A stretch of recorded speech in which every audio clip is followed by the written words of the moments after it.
PSSI masih membuka peluang naturalisasi pemain untuk memperkuat timnas Indonesia level usia.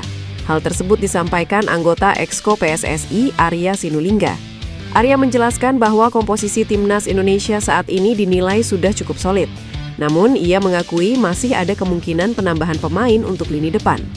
Menurut Arya, kebutuhan naturalisasi justru lebih terbuka untuk kelompok usia muda. Timnas Indonesia U20 dinilai masih membutuhkan tambahan pemain sesuai keperluan Nova Arianto sebagai pelatih.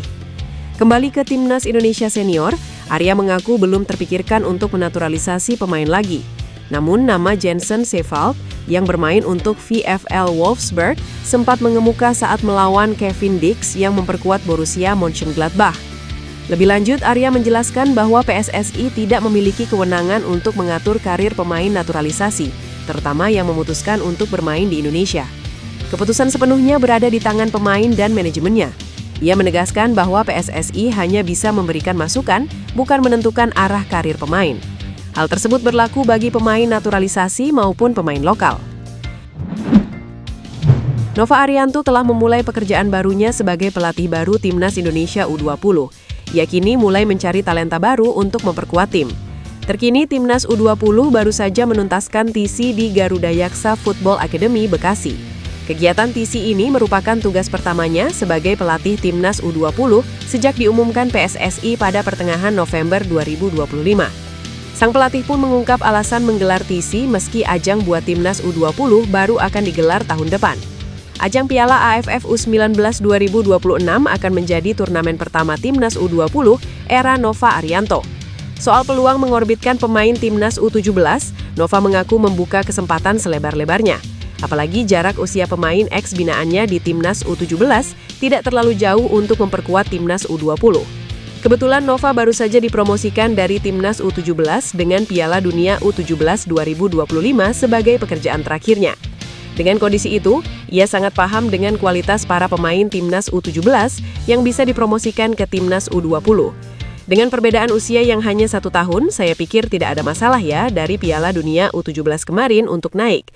Dan itu akan kita lihat situasinya nanti di sesi selanjutnya, tutur Nova. John Hartman, calon kuat pelatih baru Timnas Indonesia mulai Januari 2026, dikenal sebagai sosok ganas di pinggir lapangan dengan kecerdasan taktis luar biasa. Karakter ini menjadi modal utama yang diharapkan PSSI untuk mengangkat prestasi Garuda, terutama dalam menghadapi FIFA Series 2026 dan target jangka panjang Piala Dunia 2030. Pelatih 50 tahun asal Inggris ini memiliki gaya kepelatihan energik dan intens. Saat melatih Timnas Putra Kanada, Hartman sering terlihat berteriak memberikan instruksi, berlari di touchline, serta memotivasi pemain dengan gestur penuh semangat.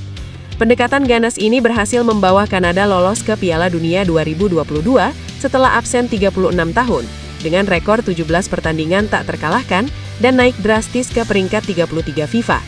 Kecerdasan taktis Hartman terbukti dari kemampuannya membaca permainan dan menyesuaikan strategi. Ia kerap menerapkan formasi 3-4-3 atau 3-5-2 yang menonjolkan pressing tinggi, transisi cepat, serta build-up dari belakang. Hartman disebut-sebut sebagai otak taktikal yang bisa membuat timnas lebih disiplin dan adaptif. Keunggulan lain adalah pengalaman membangun tim dari nol. Sebelum Kanada Putra, ia sukses dengan tim putri, meraih medali perunggu Olimpiade 2012 dan 2016. Ia menjadi pelatih pertama yang loloskan tim nasional putra dan putri dari negara sama ke Piala Dunia. PSSI pantas memilih Hartman karena visi regenerasi. Ia akan menangani timnas senior sekaligus U23. Memastikan alur talenta muda seperti Marcelino Ferdinand dan Rizky Ridho terintegrasi baik. Kedatangan Hartman menjadi angin segar bagi sepak bola Indonesia.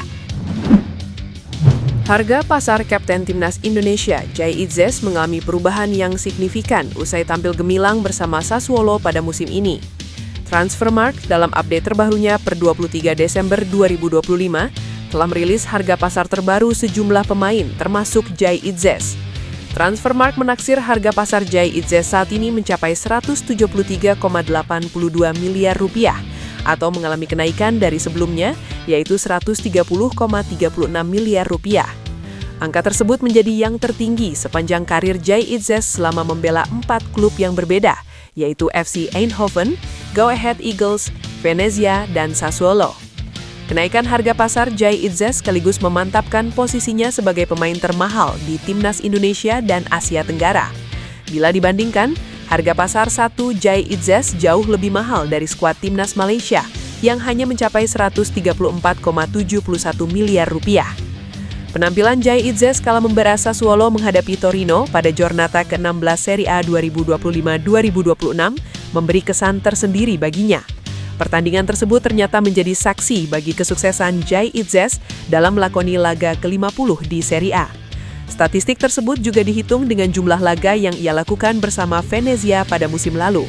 Penampilan Jai Itzes kala membela Venezia pada musim lalu yang berhasil memikat Sassuolo yang akhirnya merekrutnya pada musim ini.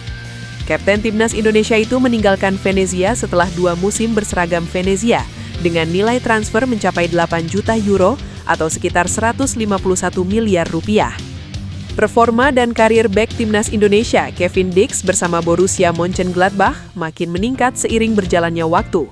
Bahkan sejak bergabung dengan Mönchengladbach pada musim panas 2025, bek keturunan Ambon itu selalu jadi pilihan di lini belakang. Namun, awal karir Kevin Dix di Bundesliga bersama Mönchengladbach tidak berjalan mudah. Sebab Mönchengladbach sempat terpuruk sehingga berada di zona degradasi. Untungnya, klub yang kini dilatih oleh Eugene Polanski itu perlahan bangkit. Kini, Kevin Dix dan kolega nangkring di posisi ke-12 klasemen sementara dengan koleksi 16 poin. Dalam wawancaranya seusai laga melawan Borussia Dortmund pada Sabtu 20 Desember 2025, Kevin Dix menceritakan awal karirnya di Bundesliga. Awalnya sulit, pertandingan-pertandingannya menantang. Sejak keadaan tim mulai membaik dan hasil mulai berdatangan, semuanya berjalan lebih baik, ujar Kevin Dix. Kevin Dix juga mengungkapkan tujuannya bermain di Bundesliga adalah untuk menghadapi pemain-pemain top seperti Harry Kane, Manuel Neuer, hingga Angelo Stiller. Kevin Dix didatangkan Borussia Mönchengladbach dari FC Copenhagen secara gratis pada musim panas lalu.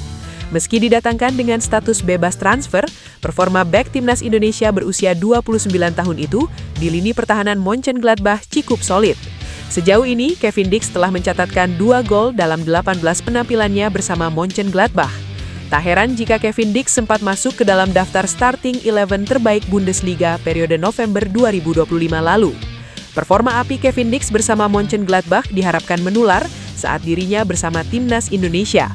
Bagaimanapun, Kevin Dix merupakan salah satu pemain bintang yang dimiliki Timnas Indonesia bersama Jai Itzes dan Emil Audero Mulyadi. Rumor John Herdman bakal menukangi Timnas Indonesia terus menjadi sorotan. Media Honduras bahkan melaporkan pelatih asal Inggris itu telah bertemu dengan Ketua Umum PSSI, Erick Thohir, dan tergiur tawaran bernilai jutaan dolar. Nama John Herdman memang tengah ramai jadi bahan perbincangan pencinta sepak bola tanah air. Kabar ketertarikan Herdman melatih Timnas Indonesia juga menguat setelah media internasional dan Honduras mulai membeberkan detail di balik proses tersebut. Media Honduras One Noticias mengulas alasan di balik keputusan besar Herdman yang disebut semakin menjauh dari Federasi Sepak Bola Honduras. Pelatih berusia 50 tahun itu dikabarkan telah terlalu lama menunggu kepastian dari Federasi FNFH. Mereka melaporkan bahwa di tengah kebuntuan pembicaraan dengan Honduras, John Herdman telah bertemu 2 kali dengan Ketua Umum PSSI Erick Thohir. Pertemuan itu dinilai menjadi salah satu sinyal kuat Herdman tinggal selangkah lagi menjadi pelatih Timnas Indonesia. Herdman disebut sudah menjalin komunikasi intensif dengan PSSI, termasuk pertemuan langsung dengan Ketum PSSI yang membahas proyek jangka panjang sepak bola nasional.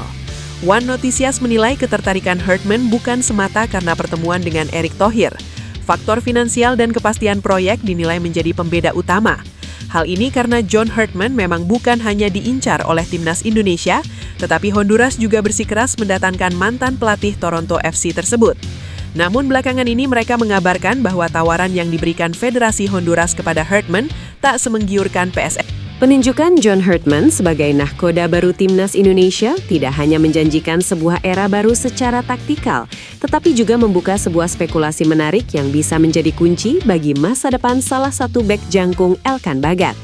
Di tengah rumor yang semakin menguat bahwa PSSI telah mencapai kesepakatan dengan John Herdman, satu faktor yang tak bisa diabaikan adalah latar belakang sang pelatih. John Herdman adalah pelatih kelahiran Inggris yang DNA sepak bolanya ditempa di sana.